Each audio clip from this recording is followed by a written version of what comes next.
Hello everyone. In this session, let me continue the corollary on the previous session theorem that is given by any collection of measurable set is an algebra. Remember, in the previous session I have done a collection mu is an algebra. Again there will be one more theorem, a collection mu of all measurable set is sigma algebra.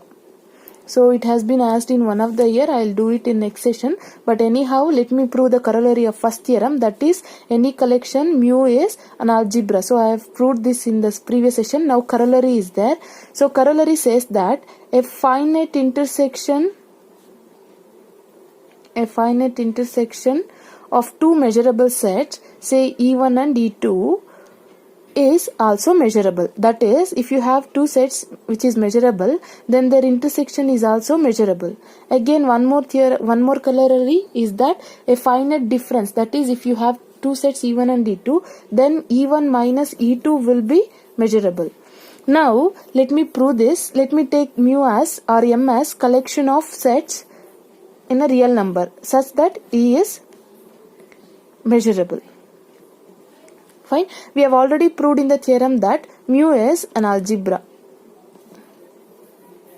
Right. So let me take two sets E1 and E2 in this collection, since it is collection of measurable sets. So it is what we say, it belongs to mu. Why? Because E1 and E2 are the sets of mu, collection of measurable set. Since we have already proved that mu is an algebra, in the sense it has satisfied two conditions, and we have clearly proved it in the previous theorem that it is closed under complementation. In the sense, if any element, say E belongs to any set E belongs to mu, then E complement also belongs to mu. And it is closed under finite union. That is, if E1 and E2 belongs to mu, then E1 union E2 is also in mu. So that is what we have already proved. Now I have chosen two elements in mu, implies that since it is an algebra, therefore its complement is also in the same collection. Again, it is closed under union. Since this element belongs to mu, then their union is also in the same collection. Fine. So I can write this expression as E1 intersection E2 whole complement is also in mu. Clear? Now I can rewrite again this as, since if I am going to consider this as single element, something like E belongs to mu, then its complement also belongs to mu. As mu is an algebra, we have already proved this. So E1 intersection E2 complement, whole complement also belongs to mu. Now let me simplify this. As per this, what we can write is E1 intersection E2 also belongs to mu. Clear? Intersection of two sets is also in the same collection of set. That is, a finite intersection of sets is also belongs to the set of measurable set mu. Collection of measurable set mu. I think few of you get confused that how can I write E1 intersection E2. In the sense, see, I cannot explain each and every step. You have to simplify this. See, complement, whole complement I have. First time let me apply complement. You will get E1 complement union E2 complement. Since again I have whole complement, I can write E1 complement whole complement. Union will become intersection E2 complement whole complement. As I already said, A complement whole complement is equal to A. Same way I can write E1 intersection E2. So that is how I have written this. Remember, this can be written like this. In the sense, A complement whole complement will be equal to A. So this is of the form A complement whole complement. So I have written this. So intersection is belongs to the collection mu. Fine. Now I have to prove E1 minus difference is also belongs to the same collection. Fine. Now E1 minus, by the properties of sets, I can write E1 minus E2 as E1 intersection E2 complement. If you want, you can take any counter example, and as I done in previous video, you can check this condition. E1 minus E2 can be written as E1 intersection E2 complement. Fine. Now since E1 and E2 are collections here, it belongs to collection of measurable set. If E1 E2 belongs to mu, I can say E1 E2 complement also belongs to mu. Since it is an algebra, we can say E1, it is closed under union, right? So E1 union E2 complement also belongs to mu. If you are going to take whole complement, again it will become E1 intersection E2 complement whole complement belongs to mu. Or else E1 complement, E1 intersection E2 complement whole complement become E2, right? E2 belongs to mu. So if since E2 is E1 E2 are collection, E1 E2 belongs to collection of measurable set, I can say E1 intersection E2. If E2 belongs to mu, I can say E2 dash, E2 complement also belongs to mu. So I can replace E2 with E2 complement belongs to mu. In the sense E1 intersection E2 complement belongs to mu. Instead of writing that, I can write E1 minus E2 complement also belongs to, E1 minus E2 belongs to mu. In the sense E1 minus E2 is also in the collection of measurable set. Meaning is that E1 minus E2 is also measurable. Just a logic that we have to take this proof that we have already done in the previous session, that is, say mu is an algebra. Algebra in the sense a complement also belongs to same set and union also belongs to same set. I have used the same concept to prove these corollaries. Fine. The next theorem is, if M star is finitely additive over disjoint measurable set, that is, for any finite collection EI of disjoint measurable set, we have to prove either this or this. In the sense both the statements are equivalent. You have already proved this in case of Lebesgue outer measure. In case of outer measure, you are going to get less than or equal to. But it is for Lebesgue measurable set. Remember, outer measure is nothing but M star.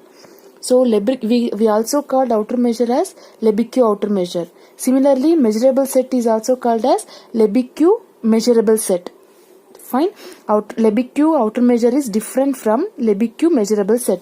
So this is for measurable set. Suppose EI is for any disjoint measurable set. In the sense there is no common element between the collection of finite sets. So it is a disjoint measurable set. Then we have to prove that this inequality holds good. Now coming to the proof, we are going to prove this by induction method. Mathematical induction, you are almost familiar with the method. So first let me write the statement. Let me take this statement itself. So let me call this as equation 1. Now I am going to prove this statement is true for n is equal to 1. Fine. Suppose if I am going to give n is equal to 1, you are going to get the statement. Remember, both the statements are equivalent. Either we have to prove this or this. Why? Because if you're going to take intersection, as I already told you in the previous video, as per the property of intersection of sets and union of set, when you're going to take intersection, you have to write the second element. When you're going to take union, you have to write the first element. So either we can take this or we can take this. For first case, I'm going to take first statement. If you're going to put n is equal to 1, you're going to get LHS m star of A intersection E1. Again it will be A intersection E1 will be m star of E1, right? One and the same. See here I have substituted n is equal to 1. In the sense for the first case I is equal to 1, I ranges from 1 to n. So when I get I is equal to 1, I am going to get measure of A intersection E1. Look at the RHS value. In RHS value, when I is equal to 1, you will get m star of A intersection E1. So LHS is equal to RHS. The case is true for n is equal to 1. Now what we are going to prove is, we are going to assume as per the induction method, in the next step we are going to assume the result is true for n minus 1 number of set. As per the procedure I am going on. So I have to change wherever n is there, I have to change it with n minus 1. So let me do that. M star of A intersection union I is equal to 1 to n minus 1 EI, which is equal to summation I is equal to 1 to n minus 1. We have to change n to n minus 1. That is what the procedure of mathematical induction is. Now let me take this as equation 2. Now for equation 2, what I am going to do is, let me add m star of A intersection En. Why? Because I have n minus 1 in the summation. I have to do for n number of sets. Why? Because we have n number of disjoint sets. So I have to change it to n. Since I have n minus 1, when you're going to add one more element, that is n element. Why? Because see here, suppose if I have n term is missed out here. So n minus 1 I have to add nth element.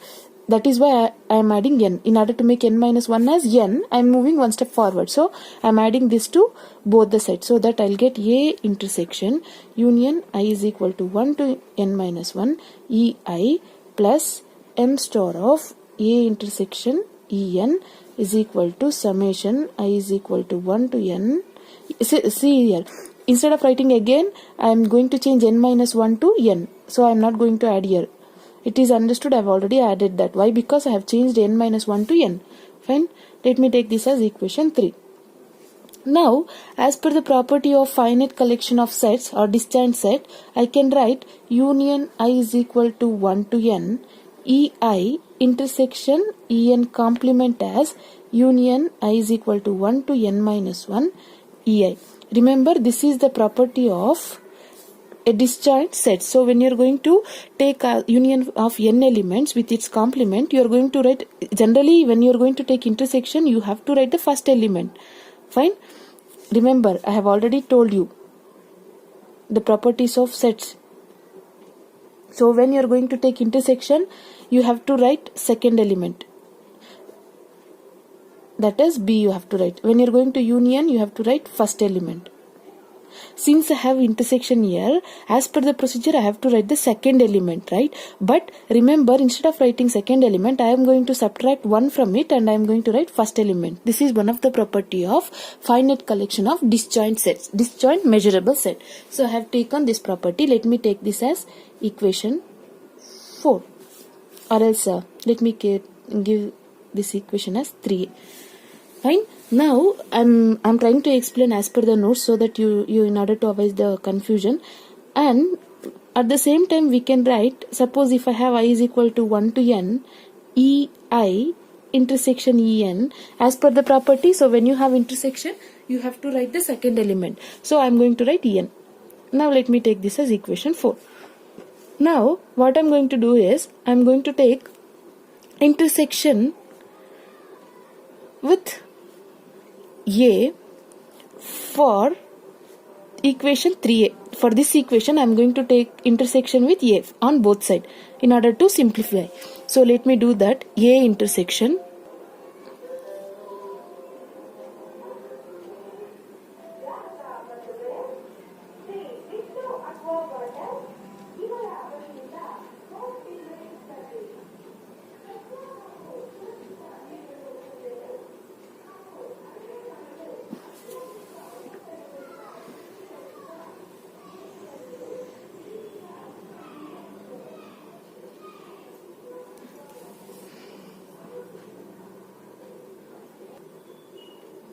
So whatever the equation is there, I am going to take intersection with A. I am going to rewrite the term as it is. I am not going to change anything there. Just I have taken intersection with A on both sides. A intersection union I is equal to 1 to n minus 1 ei. Fine. Now let me take this as equation 5. Right. Now what I am going to do is, let us consider LHS of 3. So in LHS of 3, see here in this term equation 3 is there. So in LHS of 3 I am going to use equation 4 and 5. This equation 4 and 5 I am going to use it in equation 3, LHS of equation 3. So what I have is, I have en here. So instead of en I can replace this value. Fine. Now again the LHS of equation 3, you can clearly note that this term, entire term is here. So I can replace this entire term with this. So let me do that. You will get m star of A intersection union I is equal to 1 to n ei intersection en complement plus m star of A intersection, instead of en I can write this, union I is equal to 1 to n ei intersection en. Clear? Just I have substituted equation 4 and 5 in LHS of equation 3. Now let me simplify further. So I am not going to simplify RHS of equation 3, just I am simplifying LHS, only LHS of 3. I am simplifying only LHS of 3 right now. Now you can apply the property now. See here, let me rearrange the term. I can write the above expression as A intersection union I is equal to 1 to n ei. I'll make group of these two terms and I'll write the second term as it is. Clear? Now again for the next term also I'll make group of first two terms. So A intersection union I is equal to 1 to n ei. Next term I'm going to write as it is. Clear? Now, as per the properties of measure, I'm going to simplify LHS of 3 only right now. Fine. As per the property of measurable set, what it says, when a set A is measurable, I can say M star of a set E is measurable, then A is subset of R such that M star of A is equal to M star of A intersection E plus M star of A intersection E complement. This is what the definition of measurability of a set is. Now compare with the above equation, we have M star of, look at the RHS of this equation. M star is there, A, in place of A you have this term, intersection E is there. In place of E, you have En here. So one with En and another with En complement. One with E, another with E complement. So comparing these two equation, in place of A, what we have is A intersection union I is equal to 1 to N Ei we have. So I can write this entire expression as M star A. Why? Because E is a measurable set. Right? So I can, let me rewrite this equation. So as per the given data, E is Ei, whatever the E you are going to choose, E is measurable set. So if it is measurable, we can apply properties of measurability. So as per the property of measurability, M star of A will give us M star A intersection E plus M star of A intersection E complement. In place of E, we have En here. En one term, En complement. So E one term, E complement. Comparing, we get, in place of A, what we have, A intersection union I is equal to 1 to N Ei. So I can write this entire term as M star of A. So instead of A, I can write A intersection this term. Since E is measurable, therefore I can write this term, let me rewrite once again, M intersection I is equal to 1 to N Ei intersection En complement plus M star A intersection union I is equal to 1 to N Ei intersection En can be written as M star of A intersection union I is equal to 1 to N Ei. Why? Because E is measurable. As per the definition of measurability, in place of A, we have A intersection union I is equal to 1 to N Ei. So this expression I can rewrite something like this. So LHS of equation 3 becomes this. Now let me rewrite equation 3. So equation 3, what I can write is, see here, LHS I have simplified to this term. So LHS become M star of A union, A intersection union I is equal to 1 to N Ei. Clear? Now let me write the RHS. What we have? Summation I is equal to 1 to N M star A intersection Ei. See, I am just repeating once again. We have to prove collection of all disjoint sets is measurable set. It is already given. We have to prove these two statements. I am proving it by mathematical induction. So I have substituted n is equal to 1. The inequation holds. Now as per the procedure of mathematical induction, I have assumed that it is true for n minus 1. So I have replaced n with n minus 1. Since I have n minus 1 term here, in order to make it n, I am going to add this term on both sides so that n minus 1 become n. Now this is from the property of disjoint measurable sets. So I have written this, I have taken this as equation 3a. Fine. Now if this is the case, as per the property of intersection, we are going to write the second set, right? Now I am using equation 4. Before that, what I did is, for equation 3a, I have taken a intersection with a on both sides. Now I am using equation 4 and 5 in LHS of equation 3. So that I have simplified, I have applied the property of measurability of a set, and I have simplified LHS of 3 so that I have obtained value of LHS of 3 as this one. So what I did is, in equation 3 LHS I have already simplified, I have substituted and I have taken RHS as it is. Hope it is clear. Now what I did is, I have proved it for, this statement is true for C here. Compare with the given equation. This is what we have to prove is. Right? So I have proved that this statement is true for all the values of n minus 1 sets. Right? Now generalized case, as per the mathematical induction, I can say it is true for all finite sets n. That is, I can write A is generalized case for any number of set n. Now it is true for all set of real numbers. So R intersection, I just replace for all, it is true for all the sets n, right? So I can replace A with R. That is real number.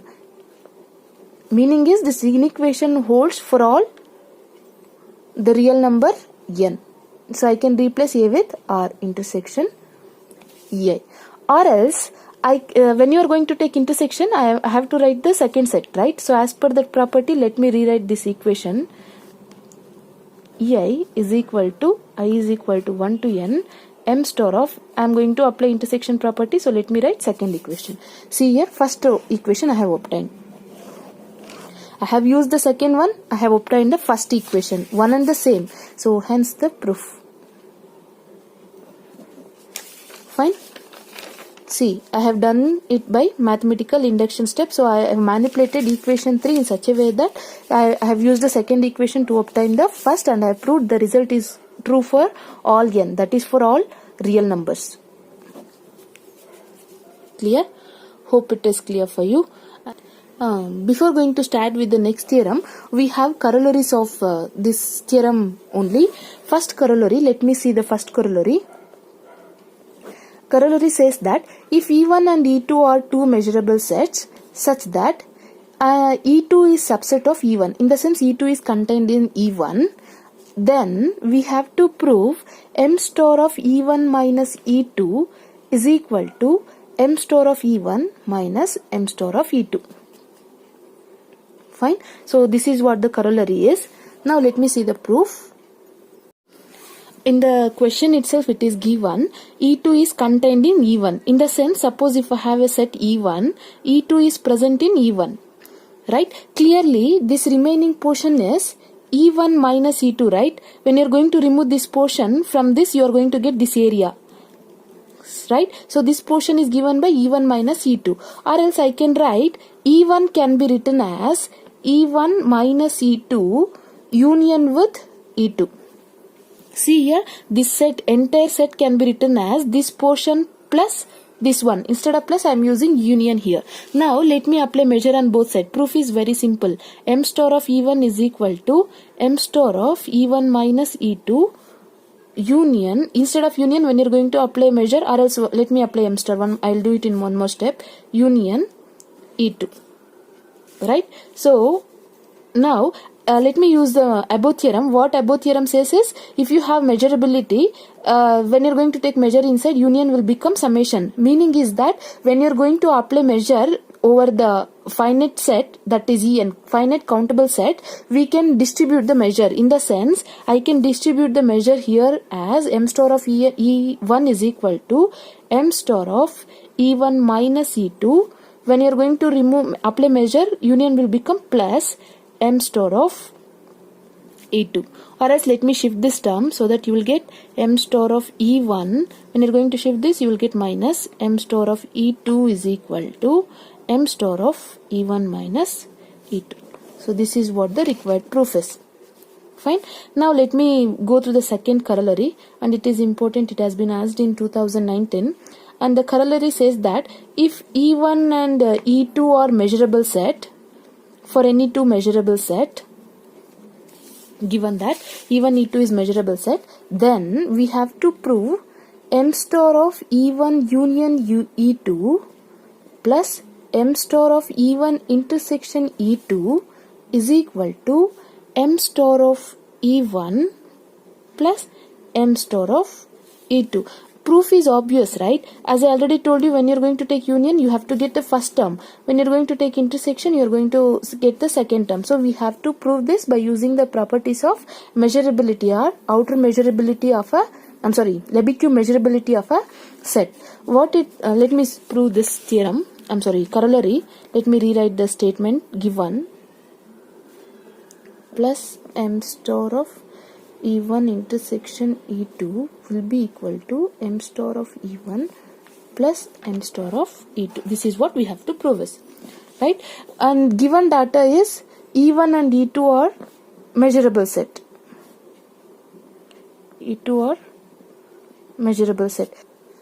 So given that E1 and E2 are measurable. Now let me apply the definition of measurability subset. I have already told you a number of times. If any set E is measurable, then there exists one more set which is a subset of R in such a way that m star of A will be equal to m star of A intersection E plus m star of A intersection E complement. This is what the definition of measurability of a set or Lebesgue measurable set. Fine. In the question itself it is mentioned E1 and E2 both are measurable set. So let me apply definition for any one of the set. So since E1 is measurable, then I can write then there exists A which is subset of R such that m star of A will be equal to m star of A intersection E1 plus m star of A intersection E1 complement. Right. Now in particular let me substitute A is equal to E1 union E2. Why? Because we have to prove union, right? We need this term. So I'm going to replace A with E1 union E2 in this above equation. So that will become m star of E1 union E2 is equal to m star of E1 union E2 intersection E1 plus m star of E1 union E2 intersection with its complement. Fine. Thus I have replaced A with E1 union E2. Clear? Now what I am going to do is I am going to add m star of E1 intersection E2. I am going to add E1 intersection E2 on both sides. Why? Because I have already have first term here. But I need to have the second term in this expression. So that is the reason I am going to add this value, this expression on both sides of the given equation. So this will become m star of E1 union E2 plus m star of E1 intersection E2 is equal to, I am just adding this expression, E1 union E2 intersection E1 plus m star of E1 union E2 intersection E1 complement plus m star of E1 intersection E2. Just I have added this expression. Clear? Now I have already told you as per the properties of union and intersection of a set, when you have to remember this throughout measure and integration, not only in this topic. Wherever you are going to get this property, you can apply directly. Whenever you are going to get union of two set, you are going to write the first set itself. Whenever you are going to get intersection of two set, you are going to get the second set. I have given so many counter example to convey this property. Fine. So as per that property, I can rewrite this expression as E1 intersection E2 will become E1 only. So when you're going, E2 only. Why? Because when you're going to take intersection, you have to write the second set. So in this expression, let me write LHS as it is.